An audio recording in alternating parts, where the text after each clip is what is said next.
ہم نے یہ عہد کیا تھا، آج ہم ایک پارہ بھی پڑھیں گے، اتنا دروشی پڑھیں گے، اتنا استغفار کریں گے، اتنا مراقبہ کریں گے، اتنی تہجد پڑھیں گے، لمبی دعا مانگیں گے، ٹارگٹ ہی نہیں بنا ہوا ہوتا۔ اب بتائیں کہ جس زندگی میں عبادت کا کوئی ٹارگٹ ہی نہیں تو وہ غفلت نہیں تو پھر اور کیا ہے؟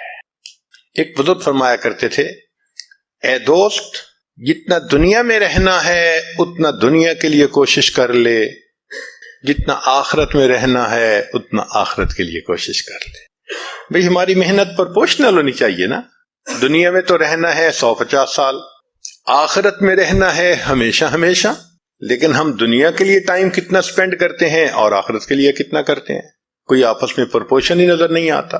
امام غزالی رحمۃ اللہ نے لکھا ہے، زمین و آسمان کے درمیان جتنی جگہ ہے، سپیس ہے، ٹوٹل رائی کے دانوں سے بھر جائے اور ایک پرندہ ایک دانہ کھائے، 1000 سال کے بعد دوسرا دانہ کھائے، پھر 1000 سال کے بعد تیسرا دانہ کھائے، ایک وقت آئے گا زمین و آسمان کے درمیان کا یہ سارے گندم کے دانے ختم ہو جائیں گے، آخرت کی زندگی کبھی ختم نہیں ہے۔ اتنا ہم نے آخرت میں رہنا ہے اور وہاں کی تیاری کی فرصت نہیں ہے، اور جہاں 150 سال رہنے، وہ اچھی زندگی گزارنے کا خواب ہمارے دماغوں پہ مسلط ہو چکا ہے۔ ساری عمر کما کے ہم ایک گھر مشکل سے خریدتے ہیں، اور آخرت کتنے آرام سے ہم بنا سکتے ہیں۔ چلیں آج آپ سے کیلکولیشنیں کرواتے ہیں، تھوڑی سی انجینئرنگ ہو جائے۔ آج نبی علیہ الصلوۃ والسلام نے فرمایا کہ جو شخص ایک مرتبہ سبحان اللہ کہتا ہے، اللہ تعالی جنت میں ایک درخت لگا دیتے ہیں، اتنا بڑا درخت کہ عربی نسل کا گھوڑا اگر 70 سال تک دوڑتا رہے تب بھی سایہ ختم نہ ہو۔ یہ فضائل ذکر میں بھی حدیث ہے اور بھی بہت ساری کتابوں میں ہے۔ ایک دن ہمیں خیال آیا کہ ہم تھوڑا اس کی انجینئرنگ کرتے ہیں، تو ہم نے بیٹھ کے موٹی موٹی کیلکولیشنز کی۔ چیتا جو ہوتا ہے نا، چیتا یہ 90 کلومیٹر کی سپیڈ پہ بھاگتا ہے، جو لائن ہوتا ہے وہ 65 to 70 تک چلا جاتا ہے، اور جو گھوڑا ہے وہ 60 مائلز پر آور تک بھی جاتا ہے۔ ہم اس کو 50 لگا لیتے ہیں تاکہ کیلکولیشنیں آسان ہو جائیں۔ تو اگر 50 میل فی گھنٹہ کی رفتار سے عربی نسل کا گھوڑا دوڑے، اس کا مطلب عام گھوڑا نہیں، اسپیشل ریکارڈ قائم کرنے والے گھوڑے، تو ہم 50 کلومیٹر ہی لگا لیتے ہیں۔ تو 50 میل کی رفتار سے دوڑے تو 24 گھنٹے میں وہ 1200 میل کا فاصلہ طے کر سکتا ہے۔ 50 ضرب 24، سمپل سی کیلکولیشن ہے کہ 1200 میل ایک دن میں اس نے کر لیا، اور ایک مہینے میں 12 تیے 36، 36,000 مائلز اس نے کر لیے۔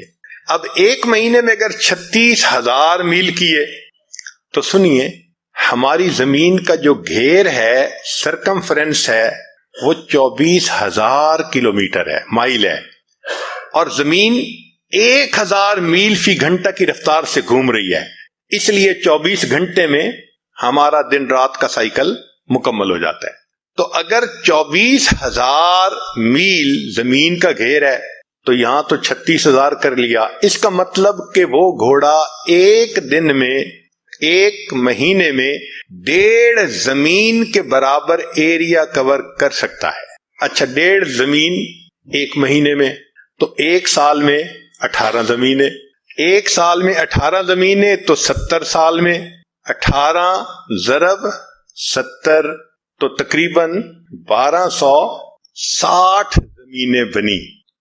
1260 زمینوں کے بقدر ایریا وہ ایک گھوڑا طے کرے گا 70 سالوں میں، 1260 زمینیں۔ اچھا، مزے کی بات سنیں کہ اگر ایک دفعہ سبحان اللہ حرم میں کہے تو شریعت کہتی ہے کہ 1,00,000 کا ثواب۔ تو 1260 ضرب 1,00,000، 126 ملین زمینیں۔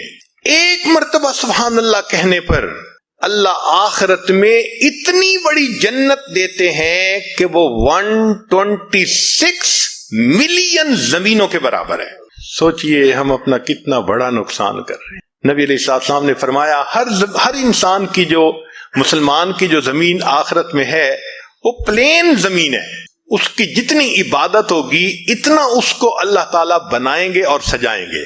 چنانچہ ایک حدیث پاک میں آتا ہے ایک بندے کا گھر بن رہا ہوتا ہے سونے چاندی کی اینٹوں سے اور مشک کے اس کے سیمنٹ لگ رہا ہوتا ہے، فرشتے کام بند کر دیتے ہیں۔ دوسرے فرشتے پوچھتے ہیں آپ نے کام کیوں بند کیا؟ وہ کہتے ہیں بندے نے عبادت کرنی چھوڑ دی، ہمارے پاس را میٹیریل ختم ہو گیا، ہم نے بھی کام بند کر دیا ہے۔ دوبارہ پھر بندہ عبادت شروع کرتا ہے، پھر مکان بننے لگ جاتا ہے۔ اب اگر ہماری عبادت پر وہ را میٹیریل پہنچنا ہے، ہم کتنا را میٹیریل بھیجتے ہیں؟ جس کا گھر بن رہا ہوتا ہے تو وہ تو را میٹیریل کی کمی نہیں ہونے دیتا، ہمیں یاد ہی نہیں ہوتا۔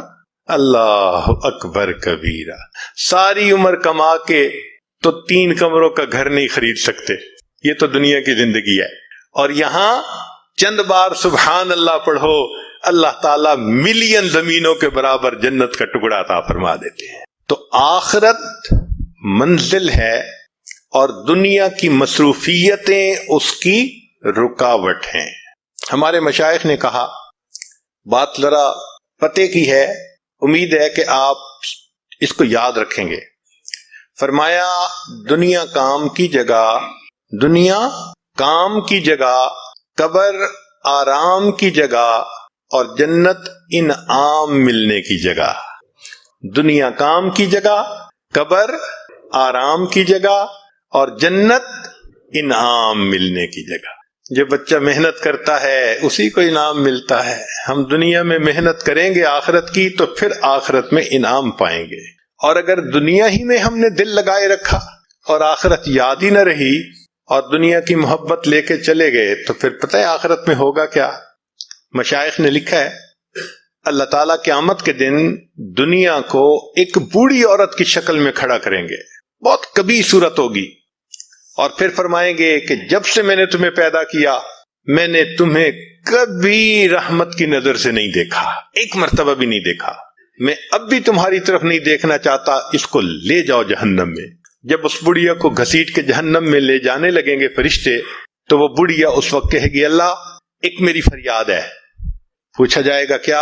اللہ آپ کے محبوب صلی اللہ علیہ وسلم نے کہا تھا المرء مع من احبا، بندہ اسی کے ساتھ ہوگا جس سے اس کو محبت ہوگی۔ اے اللہ میرے بھی تو چاہنے والے دنیا میں بہت تھے، اللہ اعلان کروا دیں گے تھے جو دنیا سے محبت کرنے والے تھے سب اس کے ساتھ ملا کر جہنم میں ڈال دیا جائے۔ تو قبر ہماری منزل ہے، غفلت اس کی رکاوٹ ہے۔ آخرت ہماری منزل ہے اور دنیا اس کی رکاوٹ ہے۔ اب تیسری بات کہ اللہ رب العزت کی معرفت یا اللہ سے تعلق حاصل کرنا یہ ہماری منزل ہے اور ہمارا نفس اس کی رکاوٹ ہے۔ اللہ ہماری منزل ہے اور نفس اس کی رکاوٹ ہے۔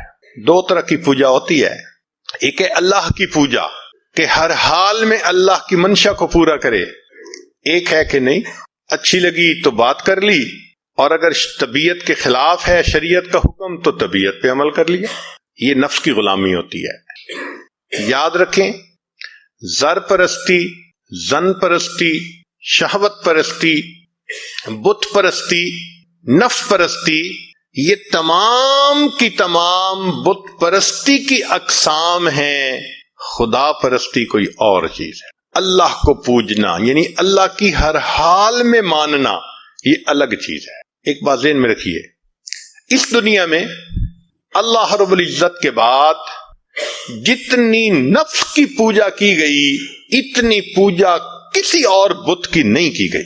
انسان نے سب سے زیادہ اپنے نفس کو پوجا ہے اللہ کے بعد۔ قرآن مجید میں فرمایا اَفَرَأَيْتَ مَنِ اتَّخَذَ إِلَٰهَهُ هَوَىٰ، کیا دیکھا آپ نے اسے جس نے اپنی خواہشات کو اپنا معبود بنا لیا؟ تو قرآن پاک سے ثابت ہو رہا ہے کہ انسان اپنے خواہشات کی پوجا شروع کر دیتا ہے، وہ خدا کا پجاری نہیں رہتا، وہ نفس کا پجاری ہوتا ہے۔ ہمیں فیصلہ کرنا ہے کہ ہم کس کے پجاری ہیں۔ اگر ہم بد نظری کرتے ہیں ہم حکم خدا کو چھوڑ کر نفس کی مانتے ہیں۔ اگر انٹرنیٹ پہ بیٹھ کے غیر عورتوں کو دیکھتے ہیں ہم اللہ کی نہیں مانتے، ہم نفس کی مانتے ہیں۔ اگر ہم موقع آنے پہ جھوٹ بول دیتے ہیں، خدا کی نہیں مانتے، نفس کی مانتے ہیں. اگر ہم اپنے مسلمان بھائی کو دھوکہ دے دیتے ہیں، ہم خدا کی نہیں مان رہے، ہم نفس کی مانتے ہیں. تو ہمارا معبود پھر خدا نہ رہا، ہمارا معبود تو نفس بن گیا. گو زبان سے ہم کہیں کہ اللہ ہمارا معبود ہے، مگر اللہ کے دفتروں میں تو ہم نفس کے پجاری ہیں. دیکھنا تو یہ ہے کہ اللہ کے دفتر میں کیا لکھا گیا. چنانچہ باجید بستامی رحمۃ اللہ فرماتے ہیں کہ میں نے خواب میں اللہ تعالیٰ کا دیدار کیا تو میں نے کہا اے اللہ میں آپ تک آنا چاہتا ہوں. فرمایا دع نفسک وتعال، اچھا اپنے نفس کو چھوڑ دو تم میرے تک پہنچ جاؤ گے. تو باجید بستامی رحمۃ اللہ کہا کرتے تھے جنت 2 قدم ہے، جنت 2 قدم ہے. اپنی محفل میں فرماتے تھے جنت 2 قدم ہے. کسی نے کہا حضرت کیا مانا جنت 2 قدم ہے؟ فرمایا دوست پہلا قدم اپنے نفس پہ رکھ لے، تیرا دوسرا قدم جنت پہنچے گا. تو ہمیں اپنی نفس کی خواہشات کو توڑنا ہے جو شریعت کے خلاف ہے. جب تک ان خواہشات کو نہیں توڑیں گے اس وقت تک ہم اللہ کے فرما برداروں میں شامل نہیں ہو سکیں گے. چنانچہ آج کے دور میں غیر محرم کا فتنہ یہ تمام فتنوں سے بڑھ گیا ہے، ٹاپ پہ ہے. عورت کے دل میں شیطان ڈالتا ہے کہ بن سنور کے نکلو، وہ بیچاری بے پردہ بن سنور کے نکلتی ہے اپنے حسن کی زکوٰۃ نکالنے کے لیے. حدیث پاک میں آتا ہے بے پردہ عورت جب گھر سے نکلتی ہے شیطان کا ایک گروپ اس کے پیچھے لگ جاتا ہے، وہ لوگوں کو متوجہ کرتا ہے لوگوں دیکھو اس کو. اب لوگ اس کو دیکھتے ہیں تو عورت سے بے پردگی کروائی شیطان نے اور مرد سے بد نظری کروائی. نتیجہ کیا ہوا؟ یہ بھی گناہگار وہ بھی گناہگار. اور آج کل تو نوجوان بچے اور بچیوں کو لگتا ہے کہ بس ایک ہی چیز کی تلاش ہے. ایک وقت تھا جب نوجوان آپس میں ایک دوسرے سے عہد کرتے تھے اتنی تہجد پڑھا کریں گے، اتنا روزہ رکھیں گے، اتنی تلاوت کریں گے، اس میں مقابلہ ہوتا تھا. آج تو یا انٹرنیٹ ہے یا فیس بک ہے، اسی کے اوپر وقت گزرتا جا رہا ہے. نتیجہ یہ ہے کہ آج ہر انسان اپنی خواہش کو پوری کرنے میں لگا ہے الا ماشاء اللہ. ایک زمانہ تھا صرف نوجوانوں کے اوپر بندے کو فکر ہوتی تھی کہ ذرا کچی سی عمر ہے بہک نہ جائیں. آج تو بوڑھوں کا پتہ نہیں ہے. ایک نوجوان میرے پاس آیا، اس کی عمر 18 سال تھی، زاروں قطار رونے لگا. اتنا رو رہا تھا کہ میرا جی چاہ رہا تھا اگر کوئی کام میرے بس میں ہوتا نا تو میں بچے کے آنسو پوچھ لیتا، میں اس کام کو کر دیتا. میں نے اس کو کہا بچہ تم کیوں اتنا رو رہے ہو، کیا ہوا؟ کہنے لگا میری دادوں کے لیے دعا کریں. 18 سال کا نوجوان بچہ نیک دادوں کے لیے رو رہا ہے. کیا ہوا؟ کہنے لگا 2-3 سال سے دادا ابو فوت ہو گئے اور میری دادو انٹرنیٹ پہ روزانہ 2 سے 3 گھنٹے بیٹھ کر ننگی تصویریں دیکھتی ہے. آج بچہ آ رہا ہے اپنی دادوں کے بارے میں پریشان ہو کر. وہی زمانہ آ گیا، بوڑھے بھی فتنے سے محفوظ نہیں رہے. تو اللہ رب العزت ہماری منزل ہے اور اس کی رکاوٹ نفس ہے. ہم نفس کے پجاری ہیں یا نہیں؟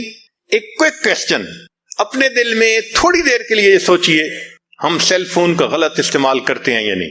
ہم انٹرنیٹ کا غلط استعمال کرتے ہیں یا نہیں؟ اسی وقت ہمارا من جواب دے دے گا تم پکی بات ہے تم نفس کے غلام ہو. اگر غیر محرم کے میسیجز کا انتظار، اگر انٹرنیٹ پہ انہی کے ساتھ تعلق، اس کا مطلب یہ ہے کہ پھر ہم اپنے نفس کی پوجا میں لگے ہوئے. تو اللہ رب العزت ہماری منزل ہے، نفس اس کی رکاوٹ ہے. اس لیے فرمایا کہ قرب قیامت میں خلوت کے گناہ بڑھ جائیں گے. جتنا کوئی تنہا ہوتا ہے آج اتنا وہ گناہ میں ملوث زیادہ ہوتا ہے. ایک زمانہ تھا جتنا خلوت میں ہوتے تھے اتنا اللہ کی یاد میں زیادہ ہوتا تھا. آج جتنا خلوت میں ہے اتنا گناہ زیادہ. اور جن بچوں کی ادھر ادھر انوالومنٹ ہو جاتی ہے وہ تو ایک نظر میں بندہ فگر آؤٹ کر لیتا ہے. گھر والوں کے ساتھ مل کے کھانا بھی نہیں کھائیں گے، ان کو کھانا بھی نہیں کھانا، ان کو یہاں بھی نہیں جانا ماں باپ کے ساتھ مل کر. آپ دیکھیں گے وہ یہی کہیں گے کہ بس ہمیں ہمارے حال پہ چھوڑ دو. اس کا مطلب ہے something is seriously wrong somewhere. نبی علیہ السلام نے ارشاد فرمایا قرب قیامت میں لوگ اپنی بیویوں سے زنا کریں گے. ہم نے حدیث پاک پڑھی تو ہمیں سمجھ نہیں آئی. ہم نے اپنے استاد سے پوچھا کہ استاد جی یہ کیا معنی ہے کہ اپنی بیویوں سے زنا کریں گے؟ تو انہوں نے فرمایا ہاں اس کی کئی صورتیں ہیں. ایک صورت تو اس کی یہ ہے کہ مرد یا عورت کوئی کفریہ بول دے اور نکاح ٹوٹ جائے اور ان کو اس کا پتہ ہی نہیں کہ نکاح ٹوٹا یا نہیں. اور واقعی آج تو کفریہ کلمات کا علم ہی نہیں لوگوں کے پاس. بہت سینسیٹیو مسئلہ ہے یہ. مالا بدھ من میں فارسی کی کتاب ہے, ہم مفتی صاحب سے پڑھ رہے تھے, تو جب انہوں نے کلمات کفر پڑھائے تو ہماری آنکھیں کھل گئیں. اس میں حضرت مفتی کفایت اللہ رحمۃ اللہ علیہ نے لکھا ہے, نہ مفتی قاضی ثناء اللہ پانی پتی رحمۃ اللہ علیہ نے لکھا ہے کہ اگر دو بندے گفتگو کر رہے تھے, ایک نے کہا کہ یہ تو شریعت کی بات ہے اور اگلے نے جواب دیا رکھ پرے شریعت کو فقد کفر, وہ آدمی کافر ہو گیا. شریعت کے بارے میں ایسی بات کہہ دینا کہ رکھ پرے شریعت کو, ایمان کہاں بچتا ہے؟ سوچئے. تو ہمیں چاہیے کہ ہم علماء سے پوچھیں کہ بھئی کلمات کفر کون کون سے ہیں. یہ نہ ہو کہ کہیں ایسے جملے ہم بولیں. کئی جملے تو بہت کامن ہیں. مثلا علماء نے لکھا ہے کہ کسی نے کہا کہ کہاں رہتے ہو, دوسرے نے کہا فلاں جگہ رہتا ہوں. او خدا دے پچھاوڑے, خدا کے پچھاوڑے یعنی خدا کے پیچھے رہتے ہو, فقد کفر, ایسا بندہ کہنے والا کافر ہو جاتا ہے. تو ان کا علم حاصل کرنا ضروری کہ کہیں ہم تو اپنی گفتگو میں کوئی ایسی بات نہیں کہہ جاتے, اور اگر نکاح ٹوٹ گیا تو پھر اپنے ذوم میں میاں بیوی رہ رہے ہیں اور زنا کا گناہ لکھا جا رہا ہے. تو فرمایا کہ مرد قرب قیامت میں اپنی بیویوں سے زنا کریں گے. ایک صورت تو یہ ہے, یہ کفریہ کلمہ بیوی بولے تو بھی نکاح ٹوٹا, خامد بولے تو بھی نکاح ٹوٹا. اور دوسری صورت ایک دوسرے کے ساتھ آرگومنٹس, اور یہ تو ہر گھر کی آج بات نظر آتی ہے. جس گھر میں دیکھو الا ماشاء اللہ وہی حال ہے. جب شادی ہوئی میں بولتا تھا بیوی سنتی تھی. اس نے کہا پھر, کہتے پھر بچے ہو گئے, پھر بیوی بولتی تھی میں سنتا تھا.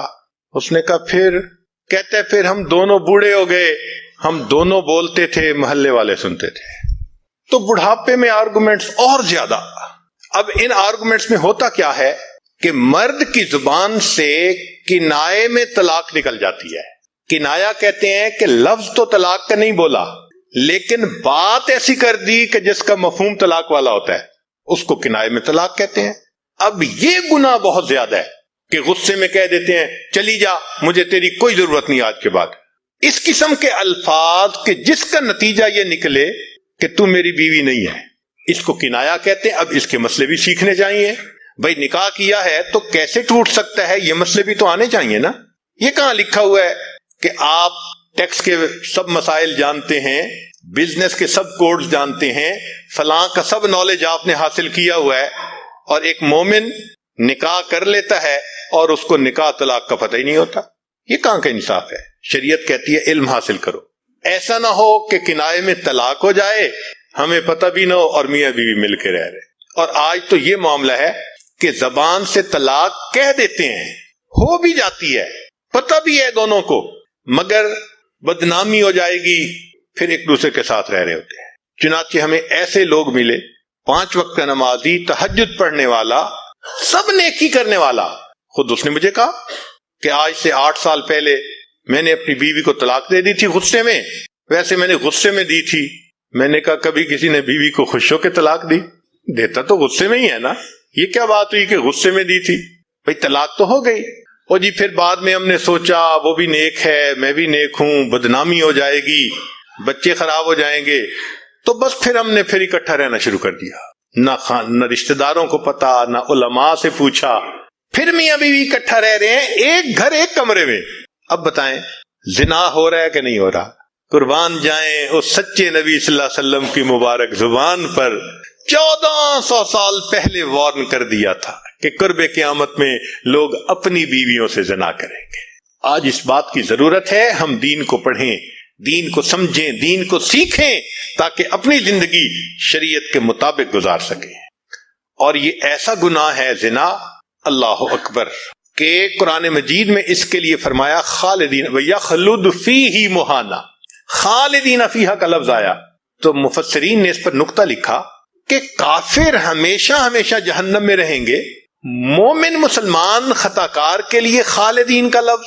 تو مفسرین نے اس کا جواب دیا، جی ہاں، یہ آپس میں انوالو تھے نا، تو کہتے تھے ہم کبھی ایک دوسرے کو نہیں چھوڑیں گے، ہم کبھی نہیں چھوڑیں گے ایک دوسرے کو۔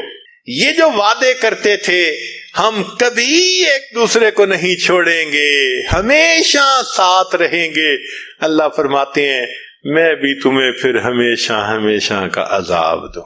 ایک حدیث پاک میں ہے قیامت کے دن اللہ تعالیٰ کے سامنے بوڑھا زانی آئے گا، اللہ تعالیٰ اس کے چہرے کی طرف نہیں دیکھیں گے۔ ایک روایت میں ہے قیامت کے دن بے پردہ جو ننگے سر پھرنے والی عورت ہوگی وہ اللہ کے سامنے کھڑی کی جائے گی، اللہ تعالیٰ اس کی طرف نہیں دیکھیں گے۔ یہ وہ گناہ ہے کہ اللہ تعالیٰ کی رحمت کی نظر ہی قیامت کے دن نہیں پڑے گی۔ آج اس سے بچنے کی ضرورت ہے۔ چنانچہ بات لمبی ہو گئی، میں اس کو مکمل کر